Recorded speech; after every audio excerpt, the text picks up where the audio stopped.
देखिए, ये मुझे घरवालों ने श्योर करा दिया था कि हेमा तू तो कहीं नहीं जा रही है। उस दिन मैं टेंशन में थी, मैंने एक तो विवियन भाई से बोला था, आरफिन जी से बोला था, उन्होंने बोला हेमा यू सीरियस? तुम और बाहर नहीं, तुम बिल्कुल भी नहीं जा रही हो, अगर तुम जाती हो तो हमको अपने ऊपर डाउट हो जाएगा। ये मुझे घरवालों ने मेक श्योर किया था और तू बिल्कुल इस बात को सोच भी मत। हाँ, जो लोग यहाँ पे तेरे से कम हैं वो ज़रूर जा रहे हैं, 2 नाम आपने ऑलरेडी बोला है। और सलमान जी ने पूछा था कि घरवालों आपको क्या क्या लगता है कौन जाएगा, तो सभी घरवालों ने बोला था मुस्कान या फिर बग्गा।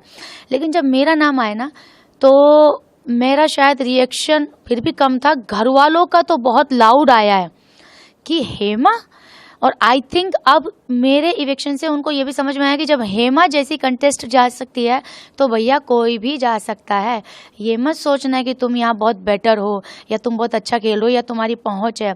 हेमा भी हम में से एक थी और अच्छा खेल रही थी, तो जो नहीं खेल रहे थे वो आज यहाँ है, जो अच्छा खेल रही थी वो आज बाहर है, तो कुछ भी हो सकता है।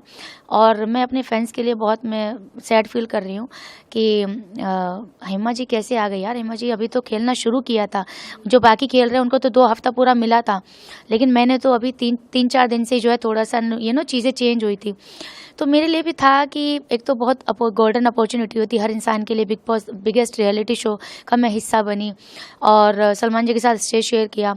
मेरी लाइफ की जर्नी बताना मैं चाहती थी, अपने अप्स एंड डाउन्स और बहुत सारी चीज़ें, तो बहुत कम समय मुझे मिला जिसमें मैं खुल के बात कर पाई। एंड आई थिंक जितनी मैंने की है वो शायद उतनी पब्लिक तक पहुंची नहीं है। मुझे ये अभी थोड़ा 2 दिन से ऐसा महसूस हुआ है, क्योंकि मेरी जनता बोल रही है हेमा जी बीच में शांत हो गई थी। मैंने कहा मैं जब से पैदा हुई हूँ तब से शांत नहीं हुई हूँ, तो मैं बिग बॉस में जाके कैसे शांत हो जाऊंगी। बट आई थिंक मेरी क्लिप्स प्रॉपर नहीं आ रही थी, जिसकी वजह से फैंस भी बहुत ज़्यादा अपसेट थे। I was the only contestant जो पूरा दिन सेम एनर्जी के साथ रहती थी, ना खाने के ऊपर झगड़ा, ना नहाने के ऊपर झगड़ा, जो लोग छोटी छोटी बातों पे करते हैं। मेरा कोई मुद्दा नहीं था झगड़ा करने का, मेरा सिर्फ अपने ऊपर मुद्दा था कि भैया मेरे को कोई छेड़ नहीं रहा है, मुझसे किसी को नफरत नहीं है, मुझसे किसी को प्रॉब्लम नहीं है, तो कोई दोनों लड़ रहे हैं तो मैं उसमें जाके टांग क्यों अड़ाऊं। बिग बॉस में क्या हो रहा था, झगड़ा किसी और का, जा तुम रहे हो खामखा अपने आप को बेहतर बनाने के लिए। जब मुझे लगा चाहत का प्रॉब्लम है कि यार ये बात इधर उधर करती है, तब फाइनली मैंने चाहत को भी बोला। अविनाश के ऊपर मैं इसलिए चिल्लाई क्योंकि खाने की बात कम, ये ईगो की बातें ज़्यादा हो रही थी, सॉरी की बातें ज़्यादा हो रही थी। तो भैया ये तुम्हारा खाने के ऊपर जो है खाना नहीं मिल रहा है, मैं खाना नहीं दूंगा, वो मेरा ब्लास्ट हो गया, जो मेरा रियल है। या कह सकते हैं कि इतना मैंने ड्रामा देख के 2 हफ्ते में कि भैया ये इतने फेक लोग हैं, खाने के ऊपर झगड़ा कर रहे हैं। कौन सी ईगो, इसकी ईगो उसकी ईगो, ईगो ही नहीं खत्म हो रही, साला मियाँ खत्म होने पे आ गए, ये भूखे पेट 2 दिन हो गए। तो वो मेरा फूटा, जो पब्लिक के लिए थोड़ा सा सरप्राइजिंग था कि अरे बाप रे हेमा तो खतरनाक होगी। और वो तो छोड़ो, घर वालों का भी था कि भैया हम तो इतने 2 हफ्ते से लड़ रहे हैं, ये तो एक ही दिन लड़ी, इसने तो हमको ही पीछा छोड़ दिया।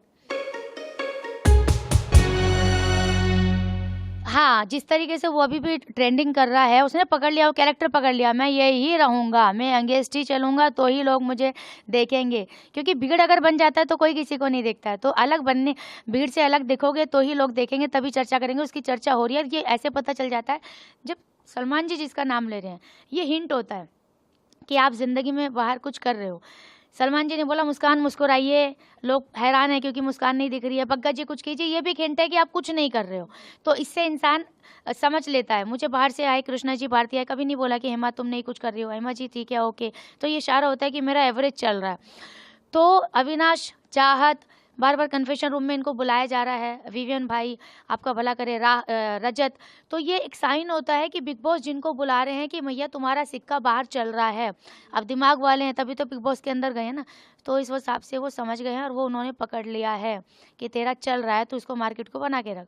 अभी वो प्लानिंग में आ गए हैं। लास्ट वीक क्या हुआ है कि उनको समझ लीजिए टास्क दिया होगा कि आपको अविनाश को सपोर्ट करना है, उसमें वो उतरे। उससे पहले इतने सपोर्टर नहीं थे वो, लेकिन सडनली उन्होंने फ्लिप किया है, इंक्लूडिंग मी ऑल्सो। मेरे साथ भी उन्होंने इस बार बहुत बातचीत की है, बड़ा दिल दिखाने की कोशिश की है कि हालांकि उन्होंने हमेशा घर में तड़का लगाया ही है, तड़का फ्रॉम द फर्स्ट डे उन्होंने ही लगाया है। और हमारी बहुत अच्छी आई कांटेक्ट वाली, रिस्पेक्ट वाली है, भैया और जीजी वाला है, ठीक है। लेकिन अब शायद वो गेम में आने की पूरी प्लानिंग कर रहे हैं, क्योंकि करण भी उनको कॉम्पिटिटर दिख रहा है, अविनाश भी दिख रहा है, अब चाहत भी चल रही है, जिसको चाहत को ओवर एक्टिंग फलाना डिंका कहते हैं, अब चाहत की भी चल रहा है हिसाब किताब। अब यहाँ पे भाई जो अपने आप को वीक महसूस कर रहे हैं, तो अब जो सुबह उठ के जो कॉफ़ी चलती थी, फ्रेश होने का इंतजार किया जाता था, वो सब खत्म। सुबह उठते अब चालू होने का टाइम आ गया उनके लिए, अदरवाइज तो खतरा मंडरा रहा है। हाँ, चाहत बहुत अच्छी बन सकती है क्योंकि वो बहुत मीठी छुरी है। भैया झगड़ा करके मैं उसे बोल रही हूँ, तू बहुत बड़ी झूठी है, तूने ऐसा बोला था। और वो क्या करती है 2 घंटे बाद, हेमा जीजी खाना खाया आपने? मैंने भैया मैं तेरे से झगड़ा क्यों, अभी तो पहले ये तो पूछ, हेमा दीदी आप मेरे से झगड़ा क्यों की थी, पहले बात तो क्लियर कर। सब लोग बोल रहे कि इसका गट्स का मानना पड़ेगा, जिन लोगों के साथ झगड़ा करती है वही बीच में आके बैठती है, साइड भी नहीं, बीच में आके जगह बैठती है। और भैया उसके चक्कर में आधी बातें तो हो भी नहीं पाती कि भैया ये बैठी है, बातें नहीं कर पाएंगे। करण भी मैना के साथ आपकी केमिस्ट्री लोगों को बहुत पसंद आई थी, तब तक अंदर चूम दरांग आ गई। हाँ हाँ, क्योंकि दोनों मैच्योर लग रहे थे और मैंने देखा है उनके साथ में बैठी हुई भी काफ़ी अच्छी लग रही है, फ्रेम व्रेम भी बड़े एकदम लिया है कि कतई माँ कसम लव स्टोरी शुरू होने वाली है। चूम बीच में आ गई। और देखो पसंद तो कोई भी आ सकता है, वो बात अलग है कि मेरा वो नेचर नहीं है कि करण अगर मुझे पसंद करे तो मैं जाके बैठूँ। वो जो सब क्लिप्स निकली हैं वो रैंडमली निकली है। और चुम शायद टीनेजर है, अट्रैक्शन बहुत जल्दी हो सकता है। मैं बहुत मैच्योर वुमेन हूँ, 2 शादियों का मेरा एक्सपीरियंस ऐसा रहा है, तो सवाल ही पैदा नहीं होता कि किसी लड़के के साथ मैं जाके बैठ जाऊँ। लड़की के साथ मैं ज़्यादा बैठती उठती नज़र आई हूँ। तो चुम जो है अभी उसका एज चल रहा है, करण भी सिंगल है देखा जाए तो, और एज अपोजिट है, तो ये एज में अट्रैक्शन बहुत जल्दी होता है।